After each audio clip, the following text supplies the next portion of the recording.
Hey everyone, welcome to RegenMed Global, the podcast, where we bring you the top doctors and researchers leading the newest breakthroughs in medicine and research. My name is Shayan. So today we have an exciting breakthrough, you guys. The first ever clinical trial of injecting stem cells into the brain for secondary and progressive multiple sclerosis. Leading this study, we have Dr. Stefano Pluchino, a professor of regenerative neuroimmunology at the University of Cambridge. Do you maybe mind giving us like a brief background, a little bit about what you do?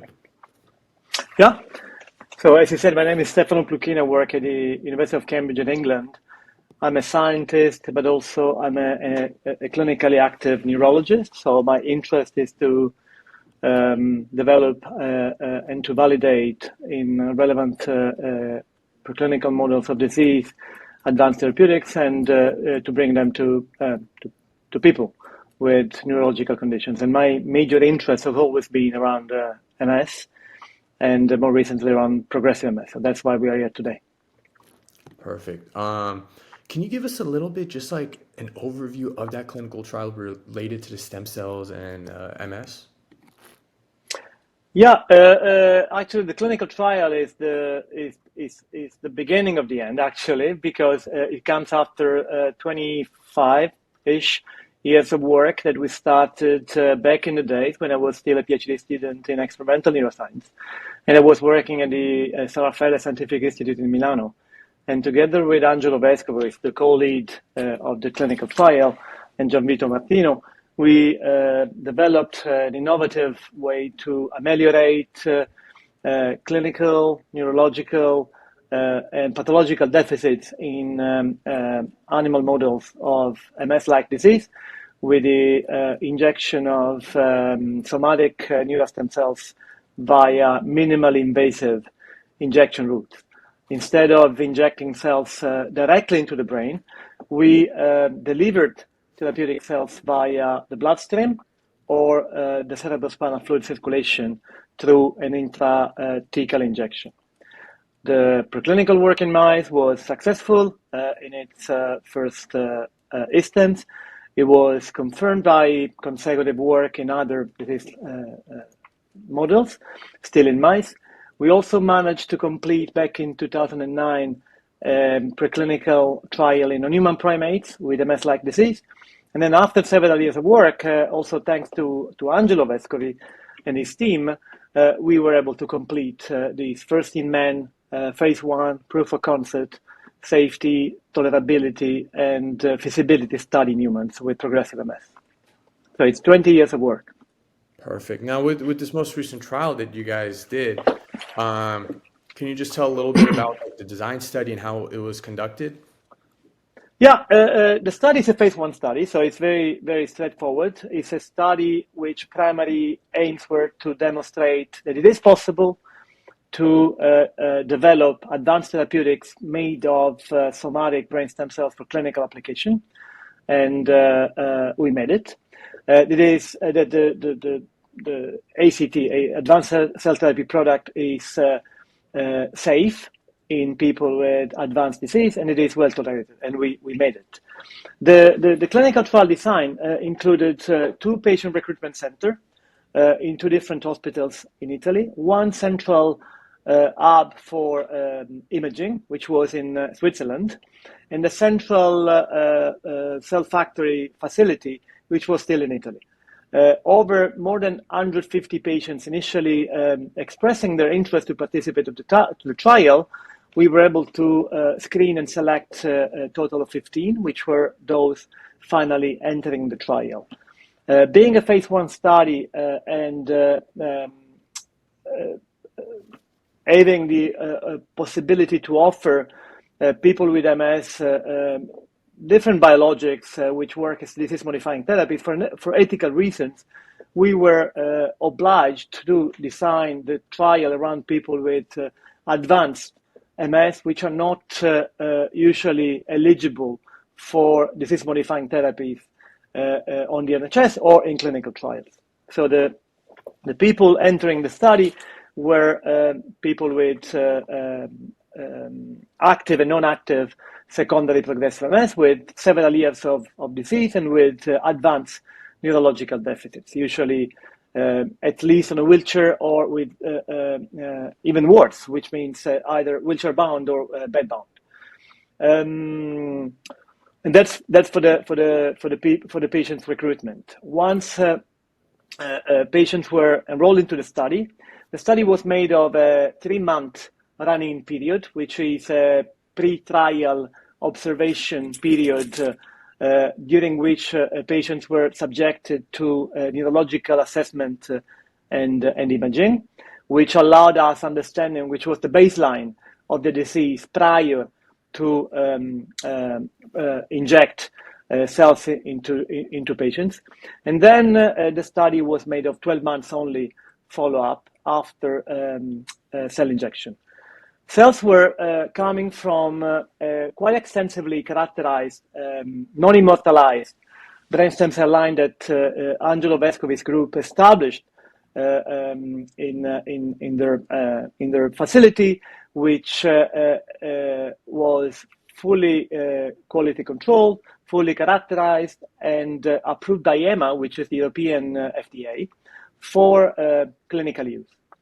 And it was composed by stably expandable, yet minimally heterogeneous clone of somatic fetal neural stem cells coming from miscarriage from a single miscarriage human fetus, which was expanded in vitro in chemically defined conditions prior to transplantation. The transplantation was done by a team of neurosurgeons by intracellular ventricular injection under a stereotaxic frame, so a very reproducible yet safe procedure. Cells were delivered into 4 different doses, so it was also a dose escalating study, starting from a minimal amount of cells and expanding and increasing the number of cells as long as immediate adverse events were excluded. And finally, the maximum number of cells delivered into these individuals with MS was 24 million of cells per patient. The dose escalating nature of the study is quite interesting because it also helped us understanding whether there was any behavior observed in patients which might be correlated with the number of injected cells. And the way these patients were followed for the 12 months post-injection was a combination of neurological assessment, collection of patient-reported outcomes and adverse events, MRIs, and analysis of biomarkers in matched samples from patients, including serum and CSF. The unique nature of the study was also due to the fact that we were able to sample the participants to the study several times. So in the end, we collected 7 longitudinal serum samples per patient and 5 longitudinal CSF samples per patient, which we managed to subject to a completely untargeted multi-omic, including protein, lipid, and metabolite profiling, in order to anticipate, with the idea of running a phase 2 study in the future, in order to anticipate which behavior the injection of somatic stem cells would have triggered in the brain of these patients. In terms of major findings of the study, as I said at the beginning, we were very, very excited to share with the community that it is possible to establish expandable, non-immortalized brain stem cell lines for clinical applications, that it is the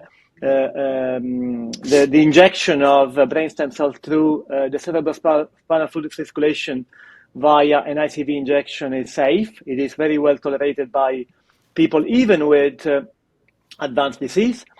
That there is no adverse events that we ever observed in any of the 15 participants to the study. And interestingly enough, despite the very advanced nature of the disease and the very chronic nature of the disease, we were able to observe CSF only, time-dependent, and dose-associated increase in specific subsets of metabolites and lipids in these individuals, which, of course, without having a placebo group for comparison, has its own limitations, and of course, it's difficult to elaborate in full, but it is very promising when thinking of a subsequent larger placebo-controlled efficacy study, which we are already working at.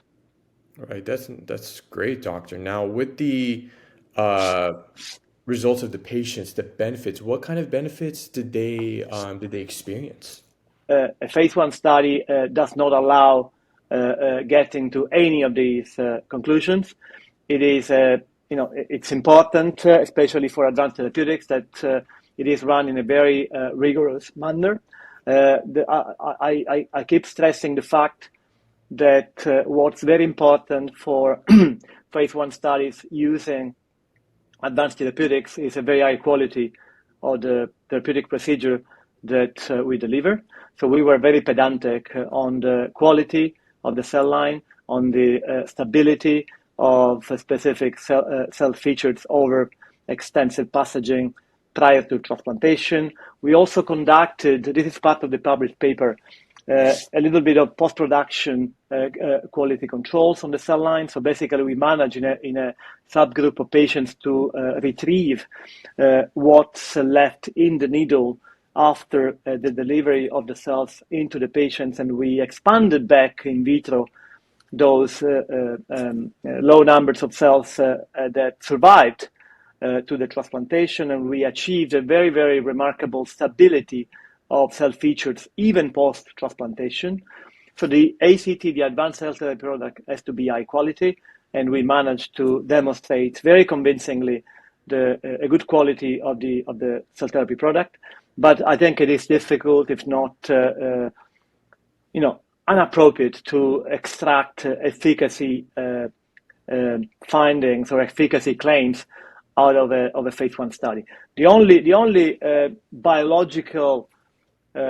biologically interesting aspect of these phase 1 studies, as I said, was that regardless and independent from the unique nature of these patients, very advanced disease, a very chronic disease, high levels of disability, very limited ability to extrapolate functional responses. The untargeted multi-iomic experiments that we run on matched and serial longitudinally collected CSF and serum samples showed a very interesting time-sustained and dose-dependent response of specific subclasses of molecules, which might be neuroprotective, which might be a response of the brain. We don't know yet, but we are very excited and very committed to bring these features, these characteristics, and many more into efficacy studies, next chapter that we are very committed to write. Perfect. So what is that next chapter? What does the next steps of this study look like? The next step of the study is inevitably an efficacy study. Still under a completely academic environment, because this is a not-for-profit research. It is all run by academic institutions. There is no backup from private investors or biotech companies. It is all academic. So the next chapter that we are currently, as we speak, trying to organize is inevitably an efficacy study, which is not going to be a huge study in terms of power, but which is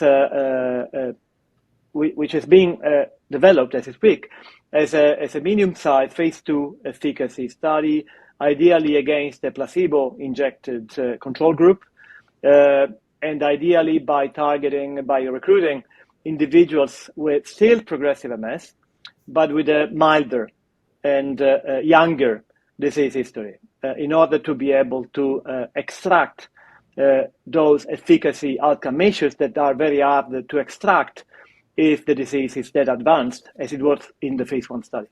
In terms of just the kind of how this could potentially compare to current day treatment for secondary and progressive MS. Can you maybe share a little bit of insight into that? Yeah, absolutely. Of course, I don't have the final answer. I don't have the final picture yet. What the current situation is the following. There is no many disease modifying therapies for progressive MS yet in pipeline. There is a couple of fully approved DMTs in the States and in Europe, one of which is for active secondary progressive MS, and then the other one is for active primary progressive MS.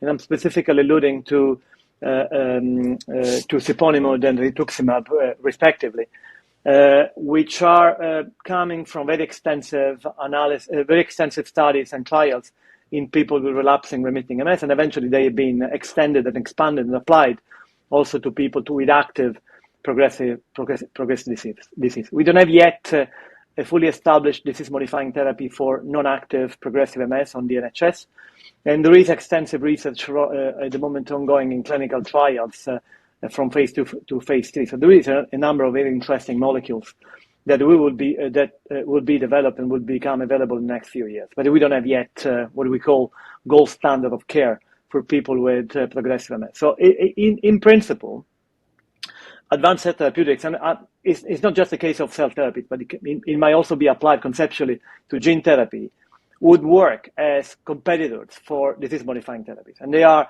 fully biological, at least cell therapies are fully biological disease-modifying therapies, which are flexible in nature, in the ability they have to integrate in the host, to survive, to the transplantation, to migrate, to modulate different functions. And our very extensive, as I said at the beginning, 20-year-long preclinical research has showed consistently and invariably that depending on what we call environment, which is the site where the transplanted cells find a hospitable niche to survive and integrate, depending on the nature of the microenvironment, cell therapies and stem cell therapies are able to modulate these different functions. They're able to reduce adaptive and innate immune responses. They're able to provide protective molecules. They're able to compete with endogenous cells for common fuels and metabolites. So it's different ways of action. So if validated in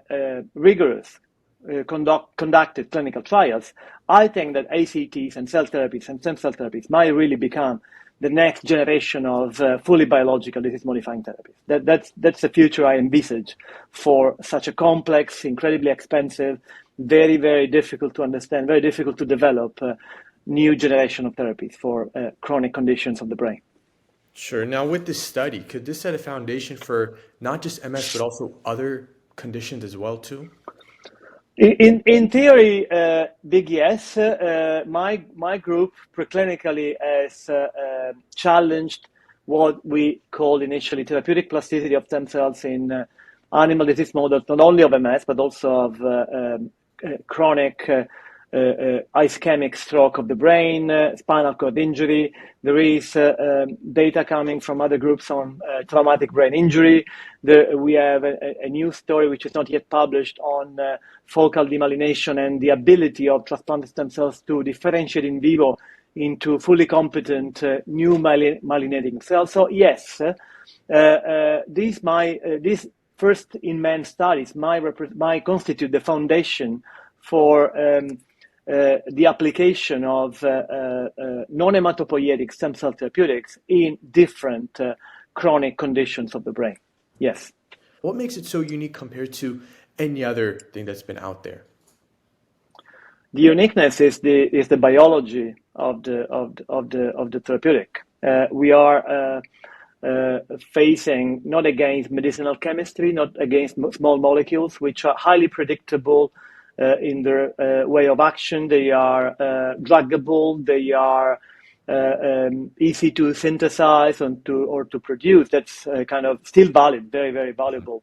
But old generation therapeutics, pharmacology-based therapeutics, but we are dealing with live entities because what we prepare prior to transplantation is live entities. They are expandable. They are able to proliferate, to differentiate, to undergo quiescence. They can stop in G0, they continue proliferate, they are able to interact with the environment. So it's a continuous interaction between what we transplant and the surrounding environment, which implies for a more plastic ability of your experimental therapy to modify the environment. Because in the end, the challenge is whether what we try to regenerate or repair after damage is fixed, is unmodifiable, or it is modifiable. And injecting live entities, live cells, which can differentiate into post-mitotic progeny, so which can remain undifferentiated and continue this crosstalk or communication with the environment, might imply longer or more efficacious or more adaptable ways of rescuing or healing the damaged tissue. That's a big difference. Doctor, last question is, I mean, if this is all successful, how soon do you think something like this could be available for patients, like widely accessible? Yeah, we are at the moment living in what the community calls valley of death, because that actually is the transition between fantastic mechanistic academic research in preclinical models of human diseases. So we have just landed onto a completed, successful, but still very early stage clinical trial. And when planning a phase 2 or even a phase 3 large trial, which is the very last step prior to making a new therapy available for people, the key questions would be how to cost it, how to make it competitive against equally efficacious or equally impactful devices or therapeutics, how to make it transferable to the NHS and accessible to patients. So there is an additional piece of work that is not yet fully done, which is the costing chapter of this very long and exciting journey, which is something we are at the moment working. It's not fully written on paper, but that's going to be the next chapter. So of course, there is no way people will be charged for this treatment once and if it will become fully characterized and available. We have to find a good way and a smart way to make it costed and to provide a good value for money to the NHS worldwide. But for no reasons, people will be charged for this treatment. Great information, very exciting research that you and your team are doing, and I'm very grateful for you taking the time to share with all of us. I just wanted to emphasize that, as you can guess from the paper that we just published, which is I think 25 names, plus a huge number of additional collaborators. This has been not only a 20 plus years journey, but it has been a really collaborative effort between different institutions spread across different countries, and it is becoming more and more international as we move forward. A phase 2 study that we are at the moment under development is going to be even more international, because developing new therapeutics, developing advanced therapeutics, experimental therapeutics for a disease which is as common as MS needs to be part of an international effort. And the more we collaborate, the higher the chances to be successful together. Doctor, thank you so much. It's truly a pleasure. Thank you, Cheyenne.